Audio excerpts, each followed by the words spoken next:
መጥፎ ልቂት ይሆናል።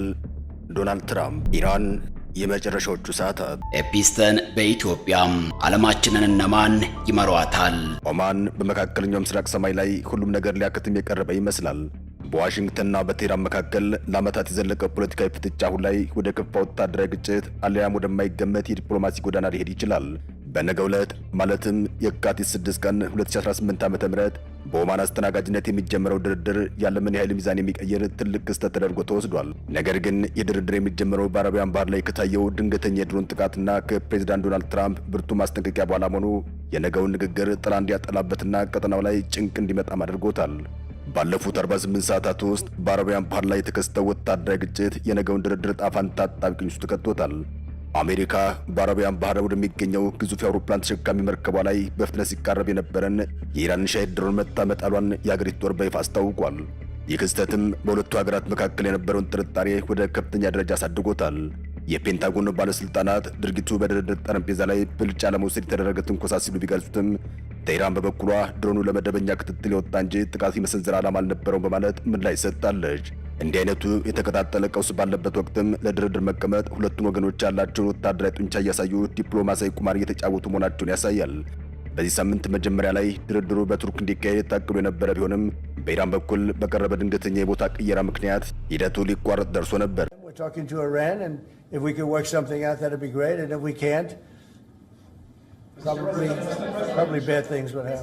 በመካከለኛው ምስራቅ ሰማይ ስር የጦርነት ነጋሪ እየተጎሰመ ነው። ሰዓታቱም ወደ ነገ እየቆጠሩ ይገኛል። በአንድ በኩል የአሜሪካ ግዙፍ የጦር መርከቦችና የትራምፕ እልቂት ማስጠንቀቂያ፣ በሌላ በኩል ደግሞ የኢራን የጸኑ ቀይ መስመሮች መደፍጠጣቸው ዓለምን በአጣብቂኝ ውስጥ ከቶታል። በሁለቱ ሀገራት መካከል ነገ የሚጀመረው ተጠባቂ ንግግር ምን ይዞ ይመጣል? አብራችሁን ቆዩ። Past Americans repeatedly made threats in their statements saying that all options are on the table and all options include the option of war. Now, this man also keeps claiming that they have sent aircraft carriers and so on. In my view, the Iranian nation should not be frightened by such things. The people of Iran are not influenced by this kind of talk. We are not the initiators of war.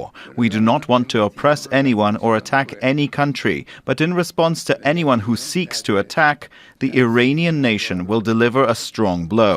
Americans should also know that if they start a war this time, it will be a regional war. ፕሬዚዳንት ዶናልድ ትራምፕ በሰጡት ማስጠንቀቂያቸው በነገው ድርድር አጥጋቢ ስምምነት ላይ መድረስ ካልተቻለ መጥፎ ነገሮች ሊከሰቱ እንደሚችሉ፣ በኢራን ላይም የሚወሰደው እርምጃ ወደ እልቂት ሊያመራ እንደሚችል ፍንጭ ሰጥተዋል። ይህን አገላለጽ በብዙዎች ዘንድ እንደ ከፍተኛ ዛቻ የተወሰደ ሲሆን አሜሪካ በኢራን የኒውክሌር ጣቢያዎች ላይ የአየር ድብደባ ልትፈጽም ትችላለች የሚል ስጋትም አይሎ ታይቷል። ዶናልድ ትራምፕ በኢኮኖሚያዊ ጫናና በወታደራዊ ማስፈራሪያ የታጀበውን ከፍተኛ ጫና አሊያም ማክሲማም ፕሬዠር ስልታቸውን ዳግም ወደ ስራ እያስገቡ መሆኑን ተንታኞች ይናገራሉ። ይህ ሁኔታም ኢራን ወደ ጦርነት እንድትገባ አሊያም ለከፋ ኢኮኖሚያዊ ድቀት የሚዳርጋት ነው እየተባለ ይገኛል። በተለይም አሜሪካ ግዙፍ የባህር ሰርጓጅ መርከቦቿን ወደ ባህረ ሰላጤው አካባቢ ካሰማራች በኋላ ቀጠናው በማንኛውም ሰዓት ሊቀጣጠል የሚችል የቀውስ ቀጠና ሆኗል። በዚህ ድርድር ላይ ከአሜሪካና ከኢራን በተጨማሪም ሌሎች አረብና የሙስሊም ሀገራት ይሳተፉ እንደሆነ ለመወሰን ሰፊ ንግግር እየተካሄደ ይገኛል። እንደ ሳውዲ አረቢያ፣ ኳታርና የተባበሩት አረብ ኤሚሬቶች ያሉ ሀገራትም የግጭቱ ሰለባ ከመሆን ይልቅ የሰላም ስምምነቱ አካል በመሆን ቀጠናዊ መረጋጋትን ለመፍጠር እየፈለጉ ይገኛል። አረብ ሀገራቱ የኢራን ሚሳኤል ፕሮግራም በቀጥታ ለእነሱ ስጋት መሆኑን በመግለጽ አሜሪካ በዚህ ጉዳይ ላይ ጠንከር ያለ አቋም እንዲኖራት ኢራን ቀጠናዊ ተጽዕኖ እንድትቀንስ ግፊት እያደረጉ ይገኛል። ከዚህ ቀደም በኢራን ጉዳይ ላይ ሰፊ ጥናት ያደረጉትና የዲፕሎማሲ ባለሙያዎች እንደሚተነብዩት የነገው ድርድር ውጤት አልባ መሆን ማለት የመካከለኛው ምስራቅን የወደፊት ዕጣ ፈንታ ወደ ጨለማ የመግፋት ያክል ነው እያሉ ይገኛል። የቀድሞው የዓለም አቀፍ የኒውክሌር ኤጀንሲ ባለሙያዎች እንደሚጠቁሙት ኢራን በአሁኑ ወቅት ዩራኒየም ወደ ጦር መሳሪያነት ለመለወጥ የሚያስችላት ደረጃ ላይ ደርሳለች።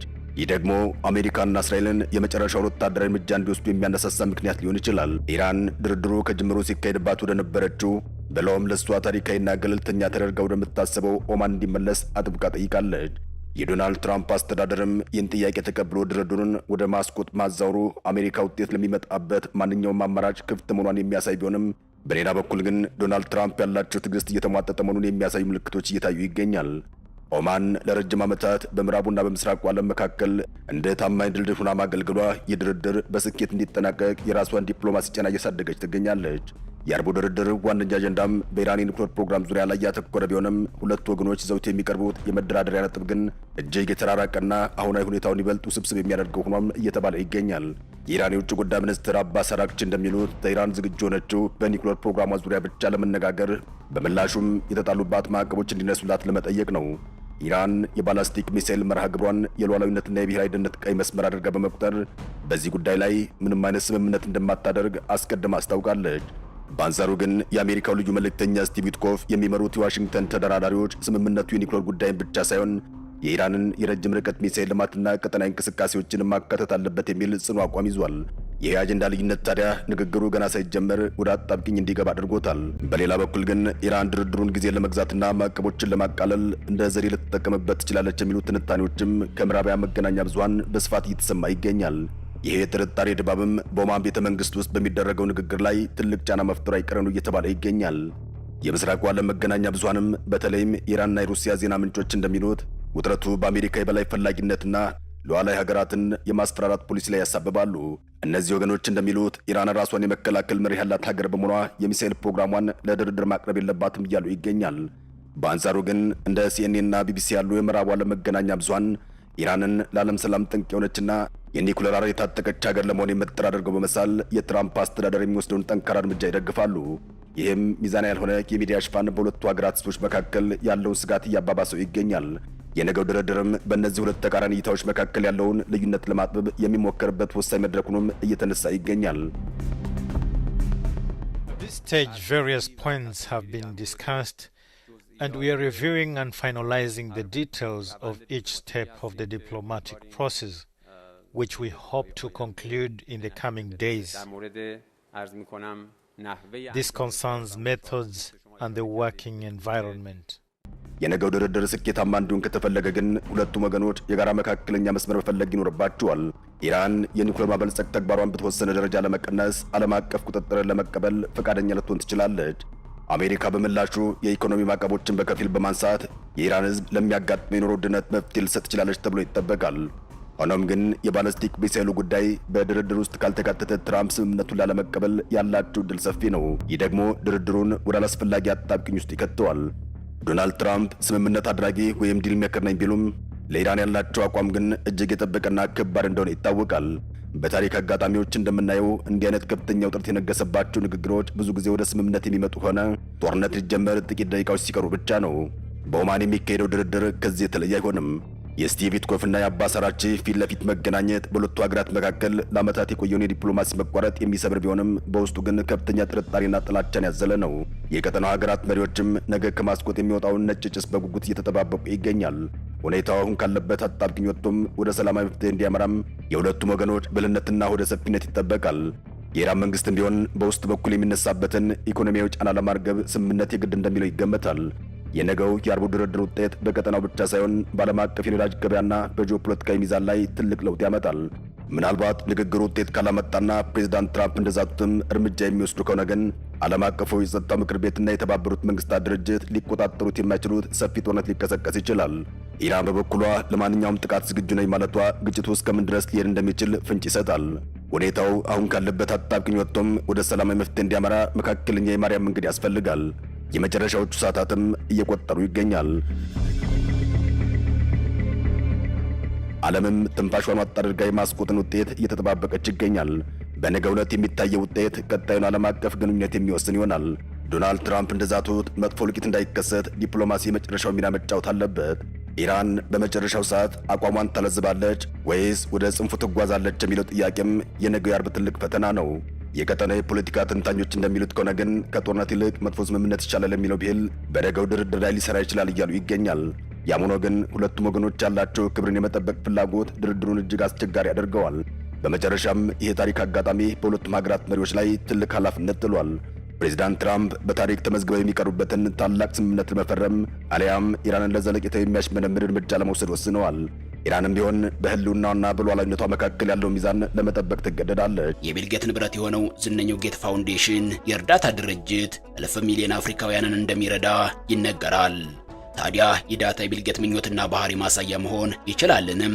ወይስ ቢል ጌትስ በኤፒሰን ደሴት ያሯሯጣቸው ታዳጊ ሴቶች ናቸው የእነሱን ባህሪ የሚናግሩንም?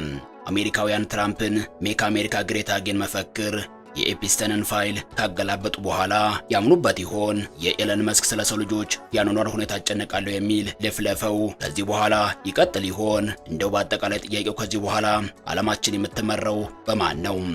ፍላጎታቸውስ ምንድነው?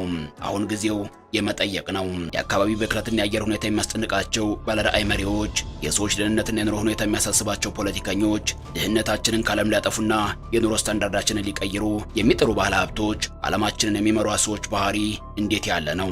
ልባዊ ፍላጎታቸውስ ምንድነው? ስለ ሰው ልጆች የሚጨነቁ እነዛ፣ ስለ ሴቶች መብት ሕግ የሚያረቁና የሚከራከሩ እነሱ ሕፃናት እያፈራረቁ ሲደፍሩ አየናቸው። በግልጽን የምወደው ታዳጊዎችን ነው ሲሉም ሰማናቸው። እነዛ አፍሪካውያንን ባላቻ ጋብቻ የሚከሱ፣ የአረቡን ዓለም በሴቶች መብት ጉዳይ የሚሳደቡ፣ ሩቅ ምስራቃውያንን በኤርሊ ማሬጅ ኋላ ቀር የሚሉ፣ እነዛ የፊተኞቹ ዘመናዊዎቹ የተማሩት ደሴት መስርተው ሕፃናት ሲያሰቃዩና ሲደፍሩ መኖራቸውን ባወቅን ጊዜ ምን ይሰማን ይሆንም? ስለ ጤና ሚሊዮን ዶላሮች የሚለግሱ እነዛ ደጋጎች በአባላዘር በሽታ ተይዘው ይሰቃዩ ነበር ሲባል መቼም ሕይወት አሽሙር ነች ከማለት ውጪ ሌላ ምንስ እንላለን? ኢትዮጵያ ውስጥ ተደፈርኩ ብለው የሚከሱ ሴቶች ቁጥር በዓመት ምን ያክል ይመስላችኋል? በተመዘገበው መረጃ መሰረት ብቻ ከ100 ሴቶች መካከል 12ቱ ጥቃት ይደርስባቸዋል። ይህ የታወቀውና ከፍተኛው ነው። በብዛት ከሚደፈሩት 10 ሴቶች አንዷ ብቻ ናት ወደ ሕግ የምትሄደው፣ አንዷ ብቻ። አብዛኛው የኢትዮጵያ ሕዝብ እንኳን ሊከስ 60 በመቶ የሚሆነው ፖሊስና የፖሊስ ጣቢያ በሌለበት የሕግ ከለላ በማይገኝበት ገጠርና በረሃ የሚኖር መሆኑን ስናስብ ደግሞ ሁኔታው የከፋ ይሆናል። ተደፈርኩ ካለች በቃ ለቤተሰቦቿ በግስጥና ጠቅልላት ነው የሚባለው። ከነዘፈኑ ዳሏም ዳሌ ነው ባቷም መልካም ባትም ደጅጠኙ በስቶ ሲመከርባትም እኔም አለመላእክት ምን ላገኝባትም ወዴም ከወደዳት ልቤም ካሰባትም ቢጠፋም ስሜ ነው የሚጎድፍባትም ደግረሙ ቃል ደርስም ብከሰስባትም አልሞት አልገረፍ ብጠየቅባትም እኔስ ምን ሊቆጨኝ ብሰየፍባትም ፍርዱን አውቀዋለሁ የዛሬን አባትም የፋቢል ኃይሎ ጋ እንዲባልባትም ጠቅልለው ውሰድ ነው ፈርመህ አግባትም ያዝጇን ዝጋደጇንም ብዙ ደጆች ተዘግተዋል። ከፍተን ከማየት የውጭ ፍትህና ዜና በከፈትነው በር ለመግባት እየተጋፋን ነው። በተለያዩ ጊዜያት በተሰሩ ጥናቶች ላይ ተመስርቶ የተቀመጠ ግምት እንደሚጠቁመው ግልጽ መደፈር ባይደርስባቸው እንኳ የወሲብ ትንኮሳ የሚፈጸምባቸው ሴቶች ቁጥር 51 በመቶ ይደርሳል። ይህ ማለት ደግሞ ከግማሽ በላይ ነው። የሚገርመው ደግሞ ብዙዎች የሚፈጸምባቸው ድርጊት ትንኮሳ መሆኑን እንኳን አያውቁም። አንቺ ይህንን የምታነቢው ረስተሽ ይሆናል እንጂ ተደፍረሽ ይሆናል እኮ አንተም ተንኩሰ ይሆናል። በእርግጥ ባህር ተሻግረን ወደ ኤፕስተን ደሴት ስንሄድ የጓዳችንን ሚስጥር መርሳት የለብንም። እነ ቀነኒን አንረሳቸውም። አያንቱ ሔዋን፣ አዶናይ ይህይስ፣ ሰብለ ንጉሴ፣ ጽጌረዳ ግርማይ ስንቱን ጠርተን እንዘልቃቸዋለን። እኛም ሺህ ኤፕስተኖች አሉንም። እኛም ሺህ ጨካኞች አሉንም። ጄፍሪ ኤፕስተን ስንል የኛዎቹን ጉዶች ረስተናቸውና ሩቅ በሰማነው ጭካኔ ተማርከን አይደለም። እንደውም አሌክስ አብርሃም እንዲህ ይለናል፣ ረስተሽ ይሆናል እንጂ ተደፍረሽ ይሆናል እኮ። ይሄ የወግ አጥባቂው ትዝብት ነው። ይሄ በሰው አምሳል የተፈጠረ ኤፕስታይን የተባለ የናጠጣ ሀብታምና ባለጌ ግለሰብ በግል ደሴቱ የ16 እና 17 ዓመት ልጃገረዶችን እየወሰደ ለቢጤዎቹ ታዋቂ ሰዎች የግብረ ስጋ ግንኙነት ያቀርብ ነበር ተብሏል። ይህ ዜና ከተነገረ ጀምሮ የኢትዮጵያውያን መነጋገሪያ መሆኑ አስገርሞኛል። ለምንድነው የገረመን? ወይስ ዓለም ስለተንጫጫ ብቻ አይቅርብን ብለን ነው? እስኪ ወደ ራሳችን እንመለስም። ሰሞኑን የሚራገበው ሴሰኛ ያቃጠራቸው ሴቶች እስካሁን ቁጥራቸው 150 ሲሆን በ30 ዓመታት ውስጥ ወሲብ በአነስተኛ ክፍያ ወይም እድሜያቸው 18 ሳይደርስ ተታለው የተፈጸመባቸው ናቸው። ሁሉም ለዚሁ በተቋቋመ ተቋም ካሳ ተከፍሏቸዋል። ግን ክሱ ቀጥሏል። እንደ አፍሪካ ህብረት ያሉና ሌሎችም ዓለም አቀፍ ስብሰባዎች በሚኖሩበት ወቅት ከተማችን ከሁለተኛ ደረጃ ተማሪዎች እስከ ታዋቂ ሴቶች የሚሳተፉበት የሴቶች ቄራ ትሆናለችም። በየክለቡና በየድብቅ መጠጥ ቤቱ ያለውን ቤት ይቁጠረው። ከቤት እስከ አደባባይ ይህን ሁሉ ጉድ ተሸክመን ሳለን የዓለምን የወሲብ ቅሌትና ሴራ ለመተንተን ልባችን መውለቁ በእጅጉ ይደንቃል። የኛው ጉድ የፍትህ ፀሐይ ቢገለጥ የዚህ ሰውዬ ወንጀል ዕቃቃ ጨዋታ ነው። ለማንኛውም ከሳምንታት በፊት ነበር መደፈሯን ልታመለክት ፖሊስ ጣቢያ የሄደችው ሴት በመርማሪ ፖሊሱ የተደፈረችው። ስለዚህ ኤፒስተን ስንል የጉያችንን እሳት ረስተነው አይደለም፣ እዛም ያለውን ጉድ እንታዘበው ብለን እንጂም። ኤፒስተን ፋይልስ ትራንስፓረንሲ አርት ከሰሞኑ የአሜሪካ ኮንግረስ ሁለቱ ምክር ቤቶች ተስማምተው ለሕዝብ ይፋ ያደረጉት የፎቶ የቪዲዮ እና የጽሑፍ ማስረጃዎች ናቸው። በዚህ ፋይል ውስጥ የኛይቱ ኢትዮጵያን ጨምሮ ስሙ ያልተነሳ ሀገር የለም። የፋይናንስ ሙያ አማካሪው ኤፒስተን ባለሀብቶችን ሰብስቦ ከፋይናንስ ይልቅ ብልግናና መንዝራ ሲያሰለጥናቸው ኖሯል። ኒውዮርክ ተወልዶ ያደገው ኤፒስተን ከ1970ዎቹ አጋማሽ አንስቶ ዳልተን በተባለ ትምህርት ቤት ውስጥ የሂሳብና ፊዚክስ መምህር ነበርም። ከተማሪዎቹ አንደኛው አባት በኤፒስተን ብቃት ተደንቆ የአሜሪካና የዓለም የሙዓለ ንዋይ ማዕከል ከሆነው የኒውዮርኩ ዋል ስትሪት ውስጥ ከሚገኙ ባንኮች ዋና ኃላፊዎች ከአንዱ ጋር የመተዋወቅ እድል አገኘም። ጄ ኤፒስተን ኤንድ ኮ የተባለ የራሱን ድርጅት መሰረተም። ድርጅቱ ከ1 ቢሊዮን ዶላር በላይ ያላቸው ቱጃሮችን ሀብት በማስተዳደር ስኬታማ ሆነም።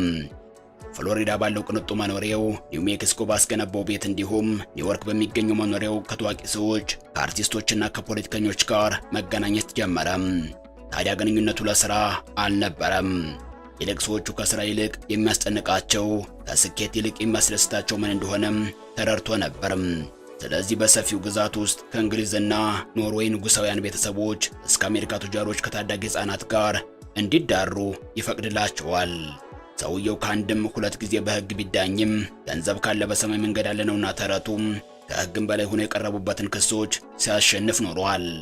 ኤፒስተን በፌዴራል ደረጃ ሊቀርብበት ከሚችለው ክስ በማምለጡ የዕድሜ ልክ እስራት ሊያስፈረድበት በሚችል ክስ ለ18 ወራት ብቻ እንዲታሰር ተወስኗል። በእስራቱ ወቅት በቀን ለ12 ሰዓት ያክል ወደ ቢሮ እየሄደ እንዲሰራ ይፈቀድለት ነበርም። ከ13 ወራት በኋላ ከእስር ተለቋል። በመጨረሻ ግን በኒውዮርክ ማረሚያ ቤት ሞት ትክክለኛ ፍርዱን ሰጠው።